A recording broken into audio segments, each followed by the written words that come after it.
culte d'adoration et de sainte scène.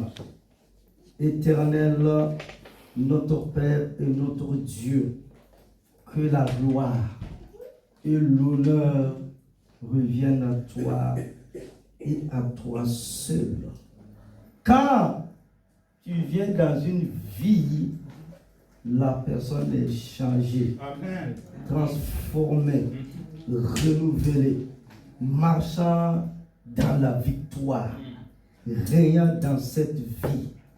Tu l'as fait dans le passé pour ces hommes et ces femmes qui ont cru en ta parole, en ta fidélité. Aujourd'hui encore, tu n'as pas changé. Tu n'as pas changé. Tu n'as pas changé. Et par la puissance de l'œuvre de la croix, tu le fais encore ce matin pour ton fils et ta fille. Sois élevé et sois exalté. Et au nom de Christ Jésus de Nazareth, j'ai ainsi prié. Et que l'assemblée du peuple de Dieu dise Amen. Amen. Amen. Amen. Gloire à Dieu. Amen. Sois fortifié. Amen. Grâce infinie. Veuillez vous asseoir. Prends ta Bible avec moi, mon frère, ma soeur. Je ne serai pas long.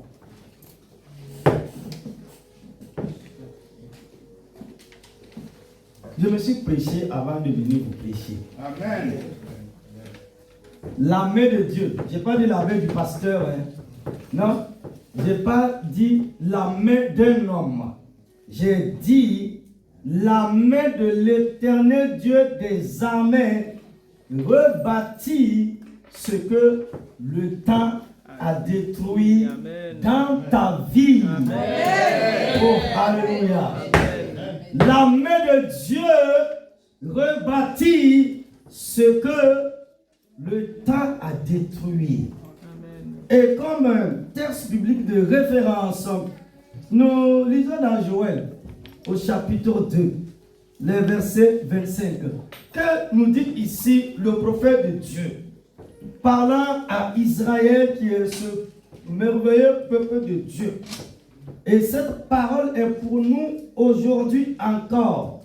Dieu dit, je remplacerai les années qu'ont dévoré la sauterelle, le zélek, le asile et le gazem. Ma grande armée que j'avais envoyée contre vous. Je lis dans une autre version. La version parole de vie. Toujours dans Joël au chapitre 2, le verset 25. Le Seigneur dit, les chenilles et les sauterelles, le hanneton et les criquets, cette grande armée d'insectes que j'ai envoyée contre vous, ont dévoré vos récoltes.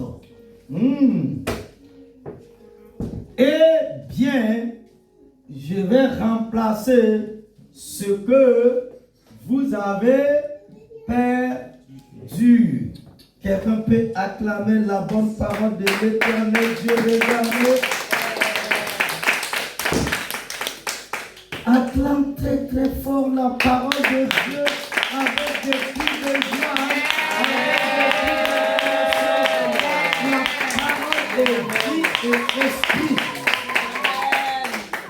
Église, le temps est une force silencieuse mais redoutable.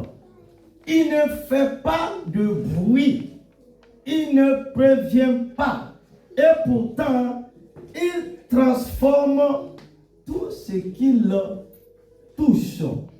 Jour après jour, saison après saison, il avance avec constance, laissant derrière lui des traces visibles et invisibles. Il façonne les circonstances, modifie les trajectoires et parfois il altère profondément ce que nous avons reçu de Dieu. Avec le temps, certains rêves se soufflent, certaines promesses semblent s'éloigner et certaines convictions perdent de leur intensité. Ce qui autrefois brûlait dans le cœur peut devenir une simple mémoire, un souvenir d'une saison où tout paraissait possible. Le temps ne détruit pas toujours brutalement. Il agit souvent de manière progressive. Il use les attentes. Il fatigue la foi. Il installe parfois une forme de résignation. Et sans même s'en rendre compte, l'homme peut commencer à revoir ses espérances à la baisse, à ajuster ses ambitions, à réduire la portée de ce que Dieu avait initialement déposé en lui. Ce n'est pas nécessairement un abandon volontaire, mais une adaptation lente aux réalités visibles, sinon aux circonstances de la vie. Le cœur finit alors par intégrer une pensée dangereuse. Ce n'est plus pour moi. J'ai manqué ma saison. Ce qui devait se faire ne se fera plus. Mais c'est précisément à cet endroit que la révélation de Dieu vient contredire la logique humaine. Je dirais la logique des hommes. Car Dieu n'est pas soumis au temps. Il en est le créateur et le maître absolu. Là où le temps semble avoir fermé des portes, Dieu demeure capable d'en ouvrir de nouvelles. Là où le temps a laissé des ruines, Dieu voit encore des fondations. Là où l'homme voit une fin, Dieu voit un commencement. La déclaration de Joël au chapitre 2, le verset 25, n'est pas une parole de consolation superficielle, mais une annonce radicale. Je vous remplacerai les années qu'ont dévoré la sauterelle. Cela signifie que Dieu ne se contente pas de réparer ce qui reste.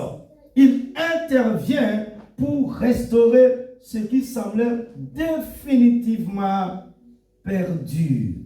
Cette promesse bouleverse notre compréhension du temps. Elle affirme que les années ne sont pas simplement écoulées. Elles peuvent être restaurées. Les saisons ne se sont pas irrémédiablement perdues. Elles peuvent être recréées. Ce que le temps a altéré n'est pas hors de portée de Dieu. Il agit au-delà des limites naturelles pour redonner vie, pour reconstruire et pour rétablir. Et surtout, il le fait sans être limité par ce qui a été perdu, retardé ou même abîmé. C'est pourquoi ce message n'est pas simplement un encouragement. C'est un repositionnement spirituel. Amen. Il s'agit de sortir d'une vision marquée par les pertes pour entrer dans une vision alliée avec la restauration. Il s'agit de refuser de conclure là où Dieu n'a pas encore parlé. Il s'agit de comprendre que même si le temps a laissé des traces et n'a jamais eu le dernier mot sur ta vie. Amen. Église, c'est ce que je vous propose de voir en 3 points au cours de l'enseignement de la matinée. Grand 1. Premièrement, Le temps altère les réalités visibles, mais pas la parole de Dieu. Amen. Oh yes. Le temps altère les réalités visibles, mais pas la parole de Dieu. Mon frère, ma soeur, le temps agit principalement dans le domaine du visible, c'est-à-dire dans tout ce qui est soumis aux lois naturelles, les circonstances, les relations, les opportunités, les capacités humaines et même l'image qu'on a de soi-même. Il avance sans interruption et au fil des saisons, il laisse des marques parfois profondes. Ce qui semblait solide peut devenir fragile. Ce qui paraissait évident peut devenir incertain. Et ce qui était ouvert peut sembler fermé. Le temps a cette capacité d'éroder progressivement les réalités visibles sans forcément provoquer de rupture brutale. C'est justement là la subtilité. Il ne détruit pas toujours violemment. Il use lentement. Il agit comme une pression constante qui finit par affaiblir les résistances. Dans la vie spirituelle, cette action se traduit souvent par une fatigue intérieure, difficile à identifier. Ce n'est pas une chute soudaine, mais une perte progressive d'intensité. L'élan diminue, la passion s'atténue, l'espérance se fragilise. Ce qui autrefois était une conviction forte devient une simple idée. Et ce qui brûlait dans le cœur peut se transformer en souvenir d'une saison révolue. Cette usure intérieure est particulièrement dangereuse parce qu'elle est silencieuse. Elle ne provoque pas toujours de crise visible, mais elle modifie en profondeur la posture du cœur. L'homme continue d'avancer, mais avec moins de foi, moins d'attente, moins de projection. Il s'adapte progressivement à une réalité inférieure à ce que Dieu avait initialement prévu. Et sans même s'en rendre compte, il commence à vivre en dessous de la promesse de Dieu. Cependant, au cœur de cette réalité, il est fondamental d'introduire une distinction essentielle. Tout n'est pas soumis au temps. Il existe deux niveaux de réalité. Le visible qui est affecté par le temps et le spirituel qui lui échappe totalement. La parole de Dieu appartient à cette dimension supérieure. Elle ne dépend ni des circonstances, ni des saisons, ni des délais.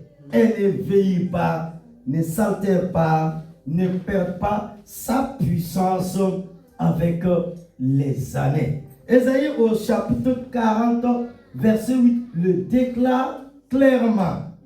L'herbe sèche, la fleur tombe, mais la parole de notre Dieu subsiste éternellement. Oh yes. Cela signifie que tout ce qui est naturel est temporaire, mais ce qui vient de Dieu est permanent. Les circonstances peuvent changer, les situations peuvent évoluer, les saisons peuvent se succéder, mais la parole que Dieu a prononcée sur ta vie reste intacte. Amen. Elle ne s'affaiblit pas avec le temps. Elle ne se dilue pas dans les difficultés. Elle ne disparaît pas sous le poids des années. Ainsi, même si le temps semble avoir effacé certaines choses, la promesse de Dieu, elle demeure pleinement active. Ce qu'il a annoncé n'a pas été annulé par les retards, ni par les épreuves, ni par les détours. La promesse n'est pas conditionnée par le calendrier humain, c'est-à-dire par le calendrier des hommes, mais par la fidélité divine. Le véritable danger n'est donc pas le temps en lui-même, mais la manière dont nous interprétons son passage. Lorsque les années passent sans manifestation visible, le cœur peut commencer à douter. Il peut réinterpréter la promesse, la minimiser, la repousser, voire l'abandonner. Ce n'est pas Dieu qui change. C'est le regard de l'homme qui modifie sous l'influence du temps. C'est ici que la foi est mise à l'épreuve. Non pas une foi émotionnelle, mais une foi ancrée dans la conviction que Dieu reste fidèle. Même lorsque rien ne semble bouger. La Bible nous montre que le délai n'est jamais un abandon de Dieu. Au contraire, il fait souvent partie du processus. Abraham a reçu une promesse, mais il a dû attendre de nombreuses années avant d'en voir l'accomplissement. Joseph a reçu une vision, mais il a traversé la trahison, l'injustice et l'oubli avant d'entrer dans sa destinée. David a été oint roi par un prophète de Dieu, un prophète authentique, mais il a vécu une longue période de fuite avant d'être établi sur le trône. Dans chacun de ses parcours, le temps n'a pas annulé la promesse divine. Il a travaillé en parallèle, préparant à la fois les circonstances et le cœur. Ainsi, le temps n'est pas forcément un ennemi. Lorsqu'il est soumis à Dieu, il devient un instrument de préparation. Il façonne, il structure, il développe ce qui est nécessaire pour porter la promesse au moment opportun. Ce que l'homme perçoit comme un retard peut être en réalité une maturation. La vérité fondamentale à saisir est donc la suivante. Le temps peut modifier ce qui est visible, mais il ne peut jamais altérer ce que Dieu a déclaré. Ce que Dieu a dit sur ta vie ne dépend pas du moment où tu le vois s'accomplir.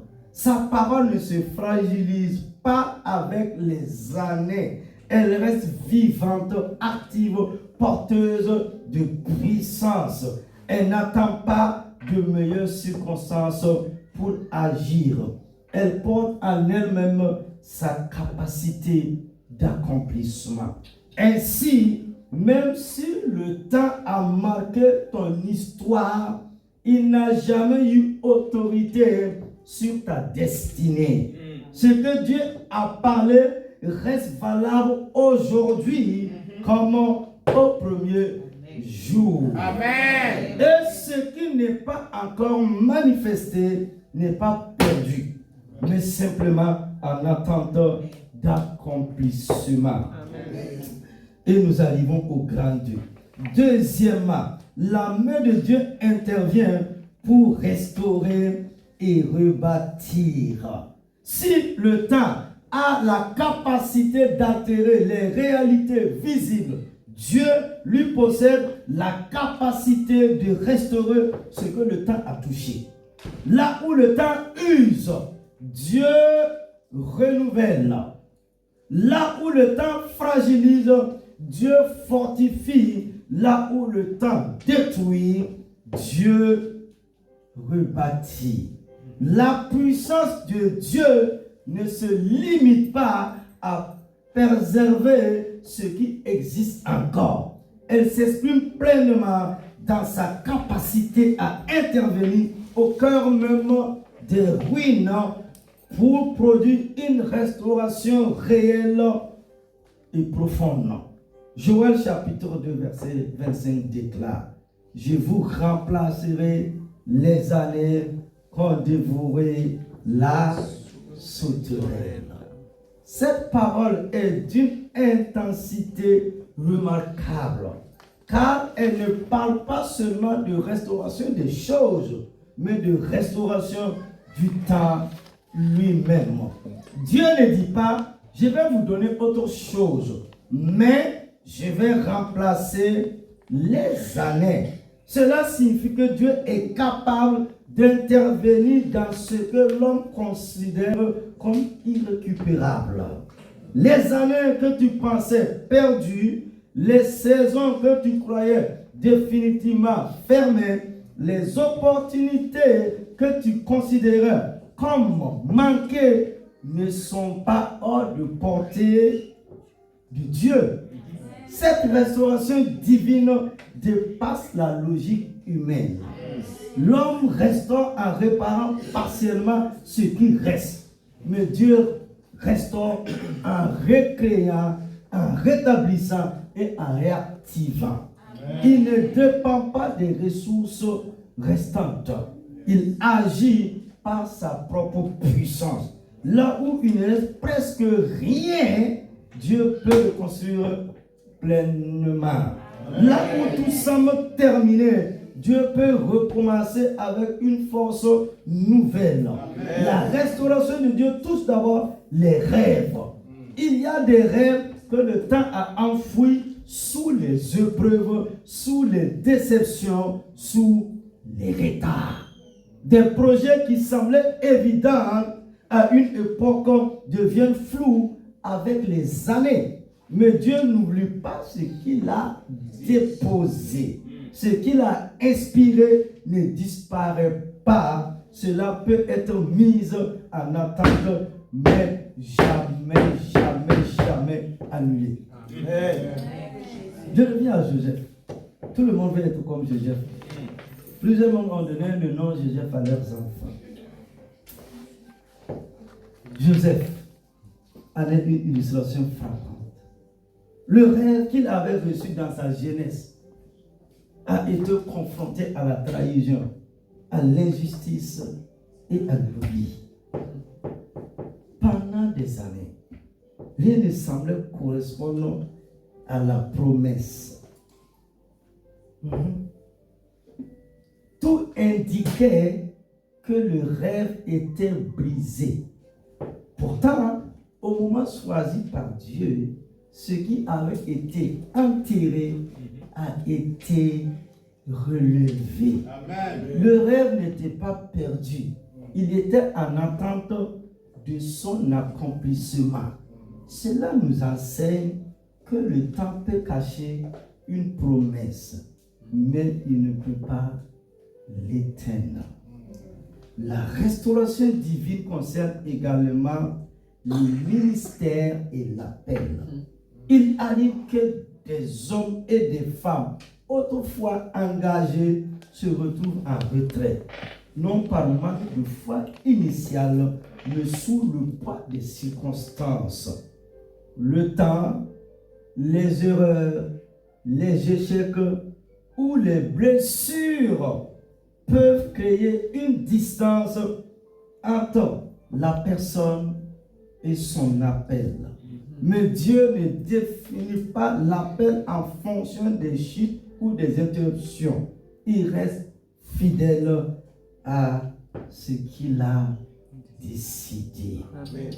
L'exemple de Pierre est révélateur.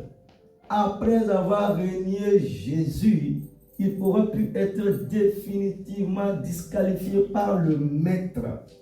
Mais le temps aurait pu marquer sa vie comme une succession d'échecs. Mais Jésus vient le restaurer, non seulement en le pardonnant, mais en le rétablissant dans sa mission divine. Cette restauration n'est pas seulement une réhabilitation morale, elle est une réactivation de l'appel de Dieu sur la vie de l'apôtre. Cela montre que Dieu ne se contente pas d'effacer le passé. Il redonne une direction à l'avenir. La restauration de Dieu se manifeste aussi dans les miracles tardifs. L'homme est souvent limité par une notion de timing. Il pense que certaines choses doivent arriver à un moment précis et que passer ce délai et devienne impossible. Mais Dieu n'est pas enfermé dans ses limites. Ce qui est tardif pour l'homme n'est jamais tardif pour Dieu. Amen. Jean 11 nous montre Jésus arrivant devant la tombe de Lazare après plusieurs jours. Humainement, la situation est irréversible.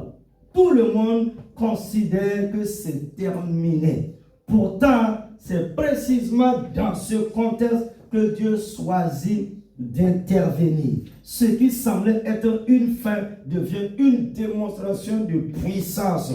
Cela nous enseigne que Dieu n'est jamais en retard.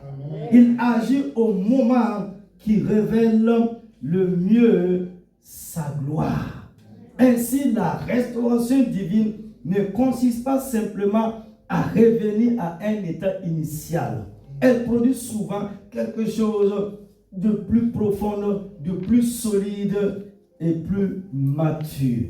Ce que Dieu rebâtit n'est pas une copie du passé, mais une version transformée, enrichie par le processus traversé. La paix devient alors un lieu de révélation. Et les années difficiles deviennent un terrain de manifestation de la fidélité de Dieu. La main de Dieu ne se contente pas de réparer. Elle reconstruit avec intention. Elle ne dépend pas de ce qui reste. Elle agit à partir de ce qu'elle décide. Et lorsque Dieu rebâtit, ce qu'il établit porte la marque de sa puissance et de sa gloire dans la vie de son enfant. Troisièmement, la foi renouvelée permet d'entrer dans la restauration. Waouh! Si Dieu est capable de restaurer, il reste une dimension essentielle. Mon frère, ma soeur, la disposition du cœur. Le temps ne laisse pas souvent des traces dans les circonstances. Il agit également sur l'intérieur de l'homme. Il peut engendrer de la lassitude, du doute, voire une forme de résignation. Le plus grand obstacle à la restauration n'est donc pas extérieur, mais intérieur.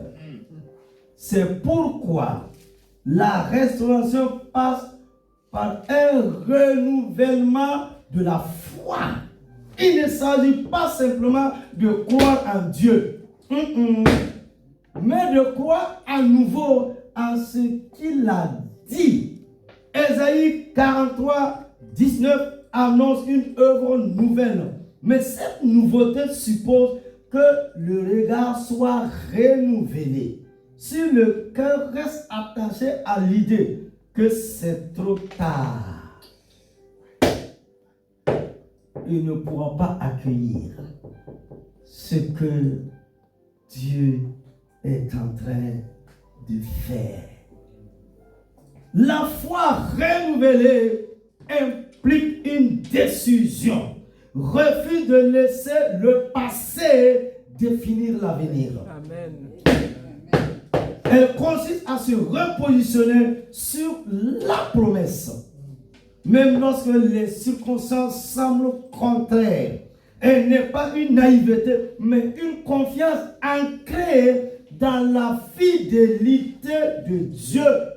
Elle permet de rouvrir ce que le temps avait fermé, de raviver ce qui semblait éteint et de se rendre disponible pour l'action de Dieu. Ainsi, la restauration n'est pas seulement une action divine extérieure, elle est aussi une transformation intérieure. Dieu restaure les situations, mais aussi le cœur afin qu'il puisse porter ce qu'il reconstruit dans notre propre vie d'église. Qui croit à la promesse de Dieu? Amen. Qui croit à la fidélité de Dieu? Amen. Qui a foi que ce que Dieu a dit, il va le faire pour nous aussi. Amen. J'ai fait une pause pour que tu puisses entrer dans la compréhension, dans la révélation de qui est Dieu.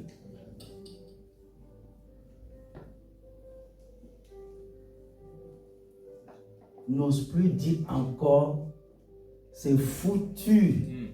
Je suis foutu. Ce n'est pas le langage du ciel. Ma fille, le ciel ne parle pas comme ça. Dieu est capable. Il a la capacité d'accomplir ce qu'il a dit sur ta vie. De Genèse, le premier livre de la Bible, jusqu'à Apocalypse, tous ceux qui ont cru à la promesse que Dieu est fidèle, ils ont vu Dieu agir puissamment dans leur vie. De leur état de péché, de pauvreté, de misère. La puissance de Dieu les a saisis. Et leur nom est gravé dans l'éternité. Puisque la parole de Dieu est établie dans l'éternité pour toujours. Donc si ma vie, le corps même est un miracle de Dieu, je dirais même un mystère de Dieu, Dieu fera au-delà. Aie confiance, aie la foi, ne doute pas de sa fidélité. L'apôtre Paul dit quoi? L'homme est infidèle, mais Dieu est fidèle pour faire ce qu'il a dit. Amen. Maintenant, le problème, il est où? Puisque tu es en formation. Non, le problème, c'est notre cœur. C'est le cœur.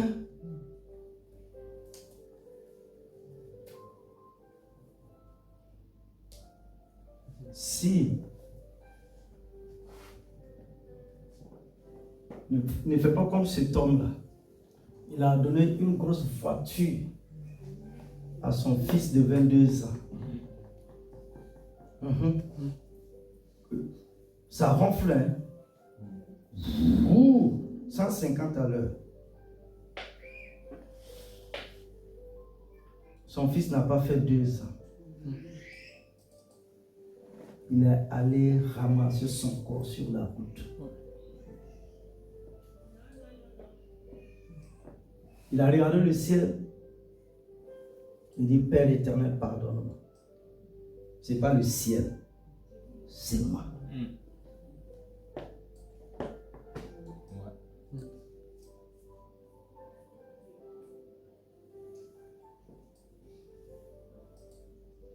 Le petit garçon que tient Alex, le petit garçon de notre sœur Ruth, Il a 16 mois. Les couteaux de cuisine, là, est-ce que vous allez prendre ça donner à l'enfant? Ou bien quand l'enfant va se diriger vers le couteau, vous allez laisser l'enfant et ne pas l'empêcher? Non. Si Dieu tarde, cela veut dire quoi? Il est en préparation. Dieu n'est pas méchant. Dieu n'est pas mauvais. Dieu n'est pas injuste. Donc je suis arrivé à cette vérité fondamentale. S'il a pu créer le ciel et la terre, je n'ai pas demandé à Papa, bon Dieu, pour être dans le sein maternel. Et je ne suis pas le produit du hasard. Non. Et c'est depuis l'éternité que j'étais manifesté sur cette terre des hommes. Donc Dieu a un plan. Dieu a un plan pour ta vie. Amen. Tant que le pilote n'a pas le plan de vol. Paris, Montréal. Paris, Pointe-à-Pitre. Paris, Abidjan. Paris, Douala. Paris, Inde. Paris, Liban. Il ne va pas décoller. Et quand il va décoller, là, on dit tu peux aller. Ce couloir-là. Et il y a des gens qui suivent. Regardez, ma fille, il y a des gens qui sont assis. Et ils suivent l'avion jusqu'à destination. Maintenant, mon ami, je te pose cette belle question. L'homme qui est limité, il est limité, il est limité, il est fini, il est poussière. S'il a pu avoir cette sagesse et cette intelligence, c'est Dieu qui t'a créé.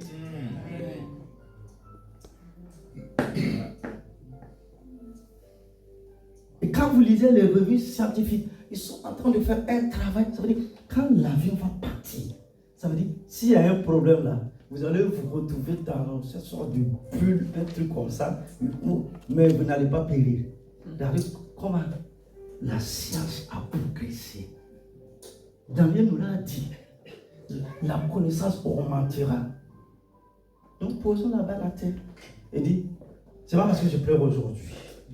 C'est pas parce que c'est difficile aujourd'hui. Si aujourd'hui c'est difficile là, si je pleure aujourd'hui, si je n'ai pas à manger aujourd'hui, demain, l'Éternel se lèvera pour moi. Amen. Et je serai comblé. Pendant ce temps, ce que je dois faire, c'est chercher la face de Dieu, c'est prier, c'est dire à Dieu, enlève dans mon cœur toutes ces saletés, toutes ces choses qui te glorifient pas. Fais de ma vie ce que tu veux.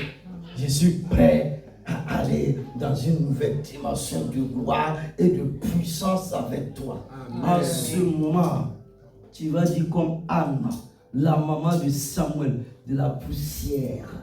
Il prend le pauvre, l'indigent, et il le fait asseoir avec le grand du peuple. Amen. Voilà la vérité de la parole de Dieu. Il doit t'amener à chanter tous les jours les louanges et les merveilles de l'Éternel Dieu des armées. J'ai une bonne nouvelle pour toi, mon ami.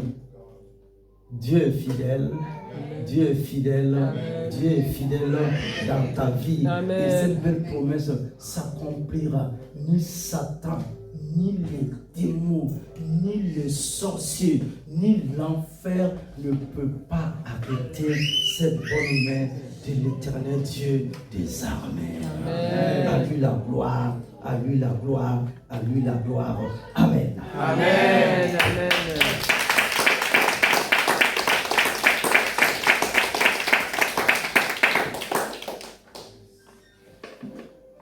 Conclusion.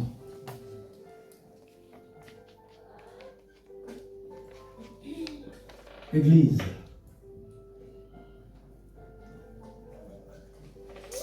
Le temps a peut-être marqué ton histoire. mais il n'a jamais eu autorité sur ta destinée.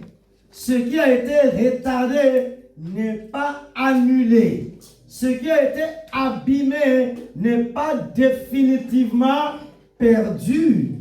La main de Dieu agit au-delà des limites humaines pour rebâtir ce que le temps a détruit.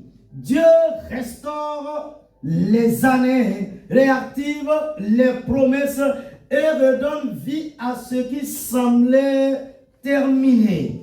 Mais cette restauration appelle une réponse, celle d'un cœur qui choisit de croire à nouveau. La foi devient alors la porte d'entrée dans ce que Dieu est en train de reconstruire. Ainsi, là où le temps a produit de la perte, Dieu produit de la restauration. Là où le temps a laissé des ruines, Dieu élève une nouvelle construction. Et ce qu'il rebâtit n'est pas seulement une réparation du passé, mais une révélation de sa gloire. Amen. Et au nom de Jésus, Amen. Amen. Amen. Amen. Amen. Arrêtez-nous. Voilà Dieu, arrêtez-nous. Premièrement,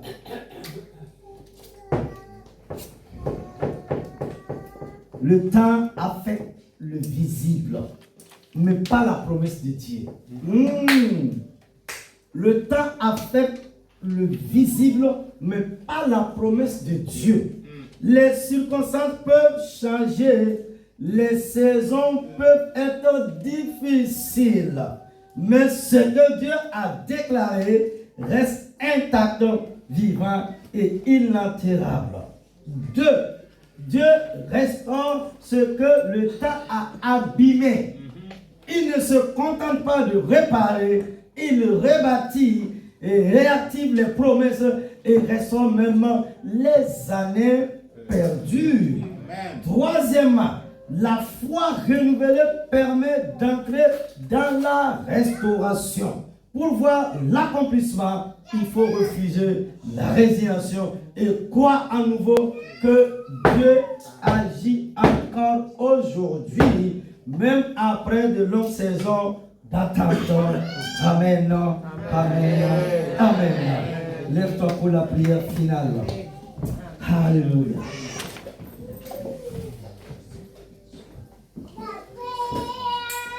Éternel notre Dieu. Éternel notre Dieu, Éternel notre Dieu, Éternel notre Dieu, Éternel notre Dieu, Éternel notre Dieu, nous te remettons tout ce que le temps a abîmé dans nos vies. nous te remettons tout ce que le temps a abîmé dans nos vies. Père, tu es le Dieu qui restaure. Père, tu es le Dieu qui restaure. Viens rebâtir ce qui a été détruit. Viens rebâtir ce qui a été détruit. Ranimer ce qui s'est affaibli.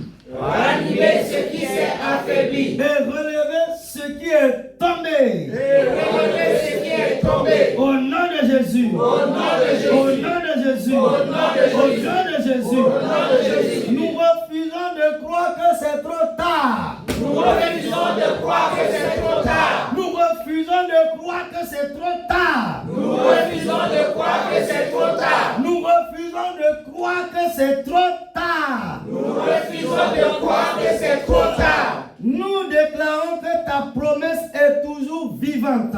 Nous déclarons que ta promesse est toujours vivante. Renouvelle notre foi. Renouvelle notre foi. Notre foi. Renouvelle notre foi. Notre foi. Renouvelle notre foi. Ravive notre espérance. Ravive notre espérance. Et aligne-nous avec ton plan. Et aligne-nous avec ton plan. Nous croyons que tu agis maintenant. Nous croyons que tu agis maintenant. Nous croyons que tu agis maintenant. Nous croyons que tu agis maintenant. Et que tu reconstruis au-delà de ce que nous avons perdu. Et que tu reconstruis au-delà de ce que nous avons perdu. Et que tu reconstruis au-delà de ce que nous avons perdu. Et Et que tu reconstruis au-delà de ce que nous avons perdu. Et que tu reconstruis au-delà de ce que nous avons perdu.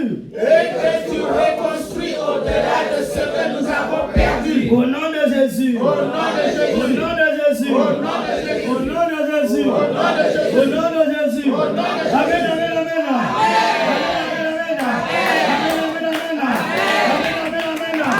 Élève ta voix et rends grâce à l'éternel Dieu des armées.